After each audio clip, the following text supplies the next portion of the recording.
Hello, and welcome to this Patinsproject online presentation on addressing the barriers of a digital curriculum and e-learning. This is the first in a series of presentations focused on addressing the accessibility issues that local educational agencies need to consider when purchasing an online or digital curriculum, or when a school district sets a course for developing their own digital curriculum.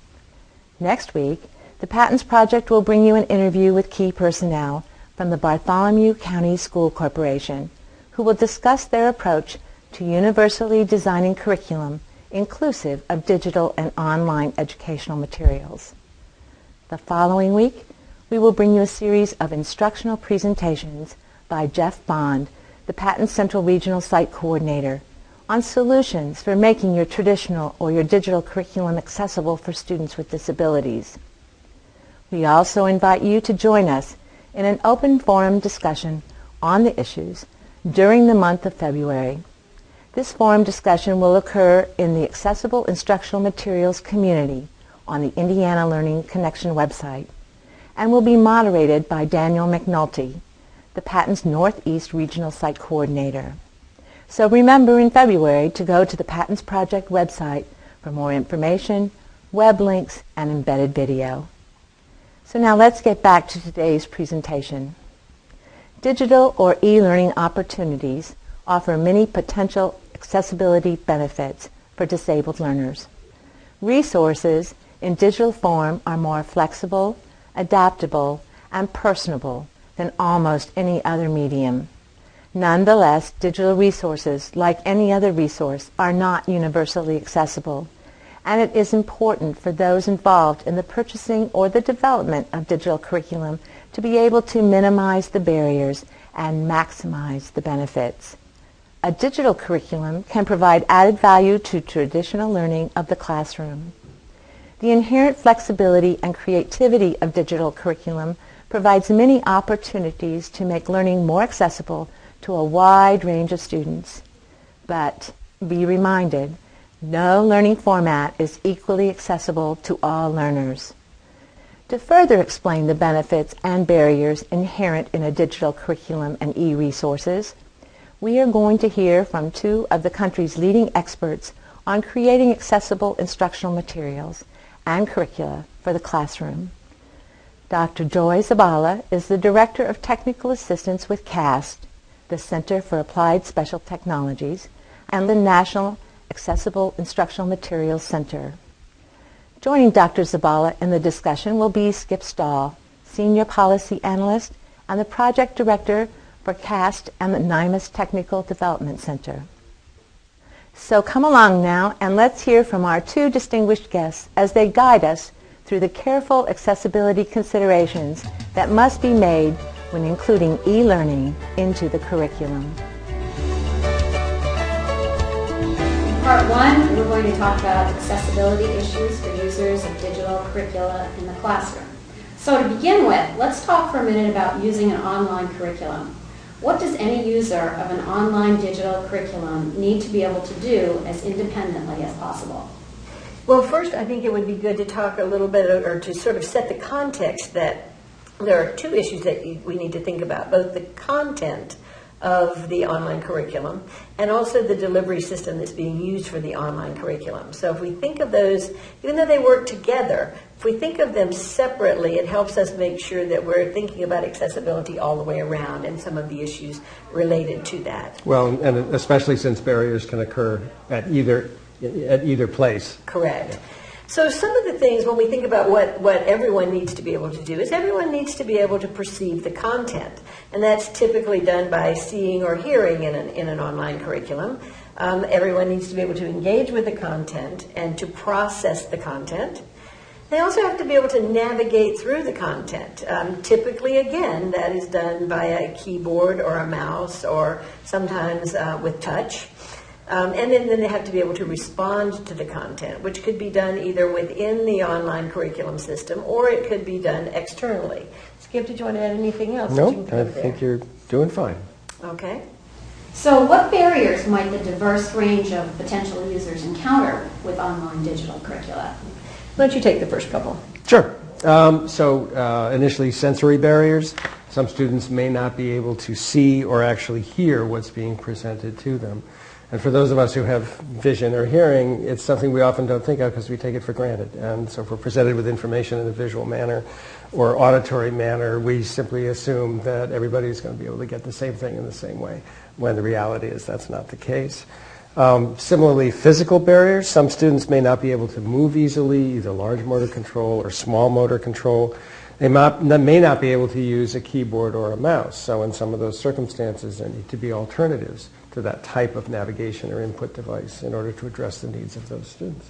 Okay. And then there's certainly processing barriers. Some students may have difficulty reading or comprehending text. If text is highly involved in both the way the content is developed and in how it's delivered.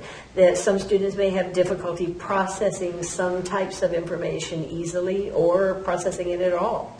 And then there are cultural barriers. If they're some students may not speak or understand the language fluently that is being used to provide the content, which then certainly would let them out of understanding that content. So we need to be very, very sensitive to the level of understanding and use of language that is necessary to actually have access to the curriculum. And there are technological barriers as well. Sometimes the available technology may not be able to actually show or communicate what's included in the curriculum. This is one of the places where we're not so much talking about the content as we are talking about the delivery system. Perhaps there is a screen that will only provide text, or perhaps there is no screen at all. And so we need to think about those kinds of things. A slow internet connection can make a big difference. Great. So recently the National Federation for the Blind filed an Office of Civil Rights complaint against, I won't name them, university. But one of the challenges was, as the university moved more aggressively towards putting in place a lot of online and digital resources, they decided what they do for the sake of the students, because it's a large campus, is put a number of digital wireless kiosks around the campus so that students could log on to a course almost anywhere on campus. They could check their grades, they could enroll in a course, they could order materials from the bookstore. It was a great idea. The problem was none of those kiosks had any auditory output. So they were totally inaccessible to students who were blind or had low vision. In addition to which, the positioning of the kiosk was too high for a student in a wheelchair in most cases.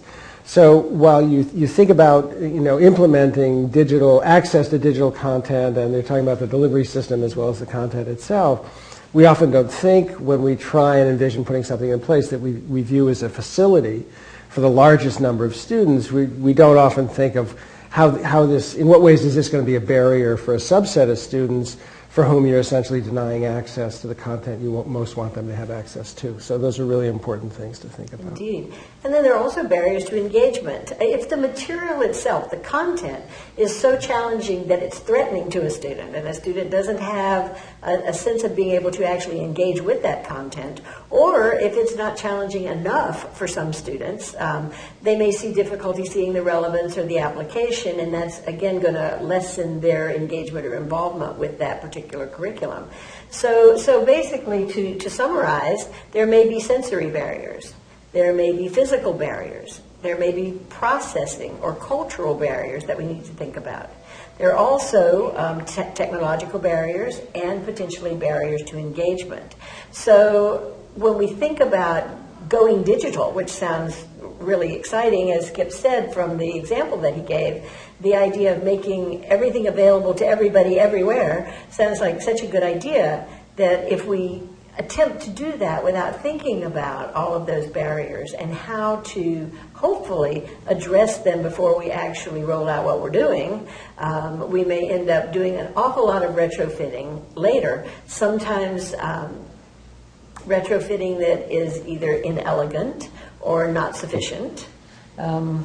Well, and the good news is that it sounds like we're going through this litany of all the reasons one shouldn't consider doing a digital curriculum. And in fact, we don't want to present it that way.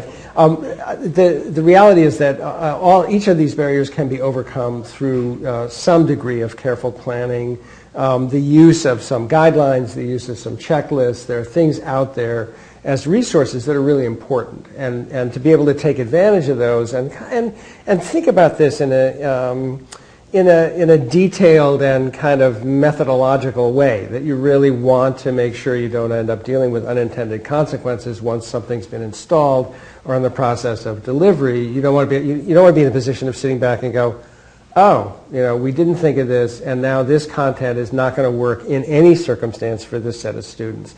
And so that's what we're really trying to help avoid, is to create a scenario that's as flexible as possible and yet is relatively straightforward in terms of implementing and gives the best possible option to the most students. Right, and I think that's important. The reason that you focus on barriers at all is so that you can lower them to the greatest extent possible. And make sure that what you're doing as you're lowering barriers for one group doesn't raise barriers for another. And so, well, I remember there was a meeting, one of the original meetings of the National File Format Technical Panel. We were talking about the NIMAS spec, and I remember one of the advocates for the blind said, I don't understand why we're all here, because clearly the answer is text. All we need is text. Give us text equivalents or text and we'll be fine. And there was a student with a learning disability across the table who said, text is the problem. And I could see the blind person stop for a moment and go, what? How can text be the problem? But it was a critical moment in understanding in that group that what was an access route for one was a barrier for someone else. And that's really the perception we really want to make sure that everybody has, is that one thing is not going to work for everyone. Because, of course, we know that in the classroom, the diversity of the student body in the classroom is going to not only it's not going to be everybody who can do everything in the same way as the people around them. That's today's classroom and what it looks like.